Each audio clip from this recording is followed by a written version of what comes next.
7 de la mañana, 18 minutos. Paola, hoy es un día muy especial. Es el Día Internacional en la lucha contra el cáncer.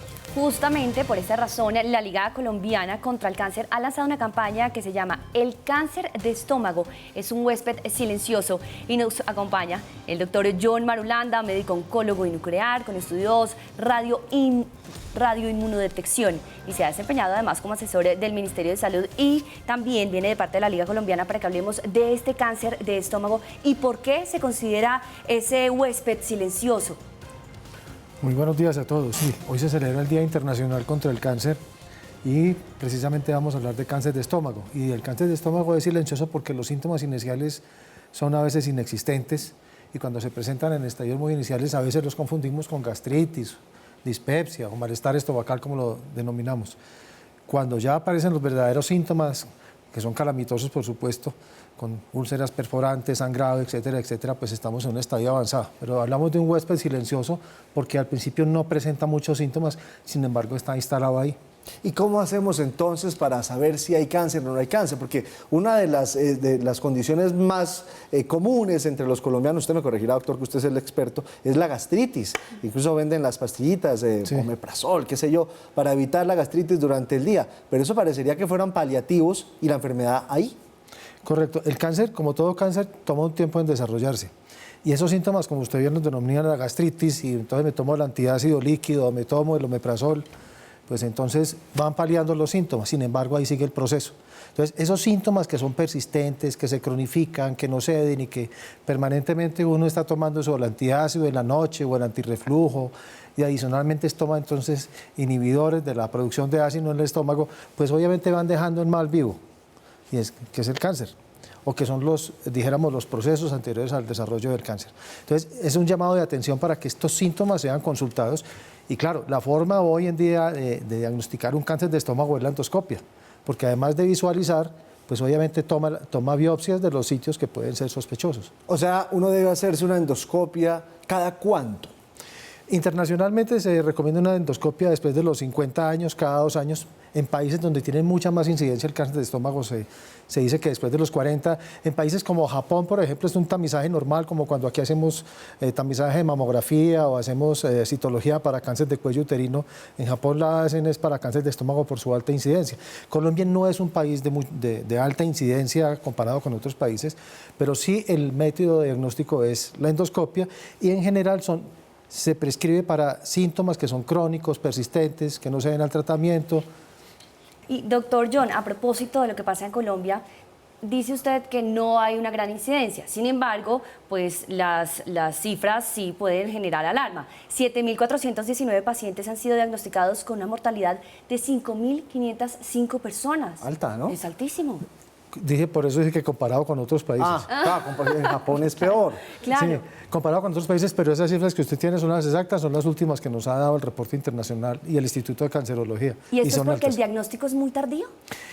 Hay un problema, y es que junto con el cáncer de pulmón, las tasas de sobrevida a 5 años, es decir, de los pacientes que hoy les da cáncer de estómago o cáncer de pulmón, a los 5 años menos del 20% de las personas están vivas. Y es porque llegan en estadios un poco tardíos. Claro. Entonces, uno de los temas que seguramente ustedes me van a preguntar es el Helicobacter. Sí. Con los oncólogos de la Liga. Helicobacter pylori. Helicobacter pylori. Usted lee mucho, se ve que trasnocha leyendo. Sí, es verdad. Sí, tengo. Sí, se le contara. Bueno, entonces, el Helicobacter no es sinónimo de cáncer, sin embargo, es uno de los factores que contribuye a su génesis o al riesgo de desarrollar cáncer. Entonces, todo proceso crónico en el estómago o todo proceso crónico en cualquier tejido del cuerpo aumenta el riesgo de padecer cáncer. Y en este caso, el cáncer empieza a ser silencioso, un huésped silencioso como lo tenemos en la campaña, y a veces los síntomas iniciales los pasamos básicamente con algún tipo de automedicación como las que usted mencionó, pero resulta que esos síntomas, cuando se vuelven crónicos, persistentes, que uno controla con el antiácido o el antirreflujo, lo que sea, pues dependiendo de la prescripción que haga el médico, generalmente van a terminar en una endoscopia. Entonces ahí es donde nosotros diagnosticamos. ¿Cuáles son los síntomas para pararle bolas, para prender las alarmas? Sobre todo la cronicidad y la persistencia. Todos tenemos derecho a tener una gastritis, algo nos produjo, algún tipo de malestar, etcétera. Pero cuando ya las gastritis son, dijéramos, permanentes, cuando ya tenemos dolor, que llamamos epigastralgia, dolor en la boca del estómago, eso se vuelve persistente. Cuando dijéramos el antiácido ya entonces uno va y consulta. En los antecedentes familiares, hay personas que, pues claro, tienen unos malísimos hábitos de vida, es comer carnes muy combustionadas, muy quemadas. Hay personas que comen con mucha sal, por ejemplo, eso es fatal para el estómago. Entonces, todo ese tipo de hábitos, la cronicidad de los síntomas, nos tiene que llevar a consultar. Doctor, hablaba de tomar medidas, sobre todo, o hacerse endoscopias a partir de los 50 años o a partir de cierta edad. Para las personas jóvenes, no deben estar exentas, entiendo, tampoco de todo este tipo de enfermedades. ¿Cómo puede hacer uno también para, cuando uno es joven, controlar y cómo deben ser todos estos controles para incluso prevenir también este tipo de situaciones? No es tan frecuente en los jóvenes. En general, el cáncer de estómago aparece más en hombres que en mujeres y por encima de los 50 años. Sin embargo, hay pacientes de 30 años que pueden desarrollar un cáncer de estómago. Y hay diferentes patologías que pueden contribuir a eso.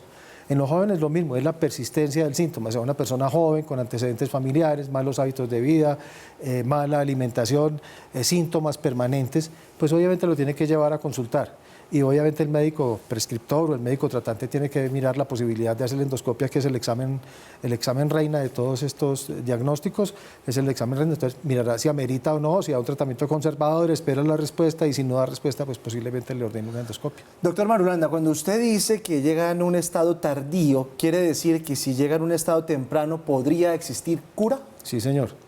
En cierta medida se puede considerar, en un estadio muy temprano, con la cirugía se puede considerar que puede estar curado. Entonces se miden las tasas de sobrevida a 5 y 10 años y ya esas tasas sobrepasan el 80%. No como estamos ahora que apenas sobrepasan, no sobrepasan el 20% a 5 años. Entonces, de alguna manera, lo que queremos es que las personas lleguen más temprano, que pueda ser detectado más tempranamente. La cirugía, que son gastrectomías parciales o totales, inclusive se saca a veces todo el estómago, que puede vivir sin estómago. Pueden llegar, dijéramos, a aumentar las tasas de sobrevida. Las personas tendrían unas dietas especiales, pero lo que más se practica son gastrectomías parciales, se corta parcialmente el estómago y obviamente si es un estadio muy inicial, pues tiene todas las posibilidades de vida. ¿Cuáles son esos hábitos que uno debe tener para evitar llegar a contraer o adquirir un cáncer de estos? O sea, primero, pues la alimentación, lo que les comenté es abuso, por ejemplo, de alcohol, de tabaco, carnes muy quemadas, la sal, no consumir, por ejemplo, frutas y verduras durante el día, más de una porción ojalá, no tener actividad física, se supone que caminar 30 minutos diarios es muy bueno. Todos esos factores que son protectores, más o menos según la Organización Mundial de la Salud, nos pueden disminuir hasta en un 30% el riesgo de padecer cáncer o al menos padecerlo de manera más temprana. Frutas, verduras y deporte. Entiendo la fruta, entiendo la verdura, pero ¿por qué el deporte? Por el sistema. O sea, hay asociaciones entre el sistema inmune, entre, de alguna manera, la respuesta que el organismo le da al cáncer a través del ejercicio, del deporte. ¿El ejercicio cáncer genera de colon defensas? también, sí. ¿Es eso? Sí, puede convertirse en inmunomoduladores del sistema. Doctor, ¿y qué otros factores de riesgo hay para adquirir esta enfermedad? Los antecedentes familiares, la edad sobre todo, los antecedentes familiares, enfermedades como la anemia perniciosa, antecedentes de tener helicobacter, sin que todos los que resultemos con un helicobacter quiera decir que vamos a desarrollar cáncer, porque hoy en día pues obviamente un tratamiento antibiótico puede erradicar el helicobacter, pero dejarlo ahí permanentemente nos aumenta muchísimo el riesgo. Entonces todos estos factores y la alimentación, dijéramos, indebida y malos hábitos, nos aumentan el riesgo de cáncer.